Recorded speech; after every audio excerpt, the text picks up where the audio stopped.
যাদবপুরে ইফতার পার্টি নিয়ে কটাক্ষ সুকান্তর। বাংলাদেশ থেকে অনুপ্রাণিত তৃণমূলপন্থীদের কাছে বাড়তি অক্সিজেন। হিন্দু বিরোধী মতাদর্শ অক্ষুণ্ণ রেখে বাম তৃণমূল অজৈব জোটের সহাবস্থান। দেবী সরস্বতীর প্রবেশ নিষিদ্ধ, কিন্তু এসবে মুখে কুলুপ। এই ভিডিও পোস্ট করে আক্রমণ শানিয়েছেন বিজেপি রাজ্য সভাপতি।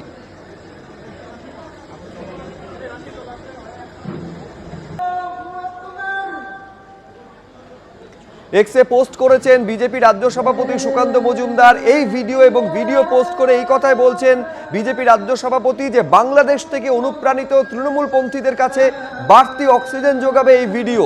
হিন্দু বিরোধী মতাদর্শ অক্ষুণ্ণ রেখে বাম তৃণমূল অজৈব জোটের সহাবস্থান বলে আক্রমণ সুকান্ত মজুমদারের।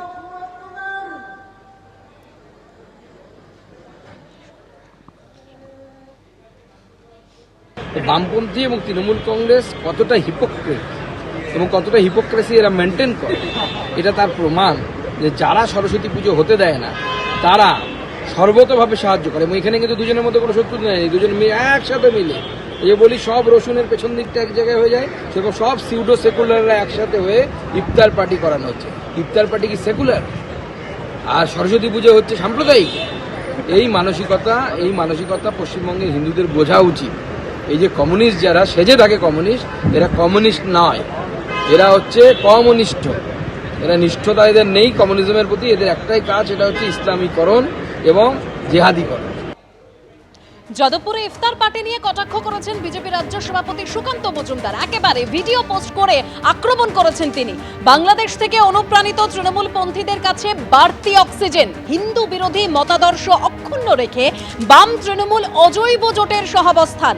দেবী সরস্বতীর প্রবেশ নিষিদ্ধ, কিন্তু এসবের মুখে কুলুপ। আক্রমণ বিজেপি রাজ্য সভাপতির।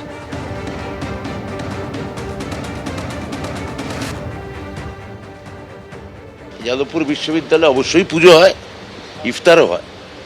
আমাদের এখানে যে কোনো বিশ্ববিদ্যালয়ে পুজো হতে পারে, ইফতার হতে পারে, বড়দিনের অনুষ্ঠানও হতে পারে। এমনকি শিখ ধর্মাবলম্বীদের জন্য যদি কোনো অনুষ্ঠান যদি ওখানে হয়, বৈশাখী বা ইত্যাদি, কোনো বিশ্ববিদ্যালয়ে যদি ছাত্রছাত্রীরা পালন করে, তো তাতে সমস্যা কোথায়? আমাদের রাজ্যে এগুলো হবে, এগুলো বিজেপির রাজ্য সভাপতির বোঝার কথা নয়, বুঝতে চানও না। ওনার রাজনৈতিক যে দৃষ্টিভঙ্গি, সেটা ইফতারকে বাধা দিতে চায়, আমরা চাই না।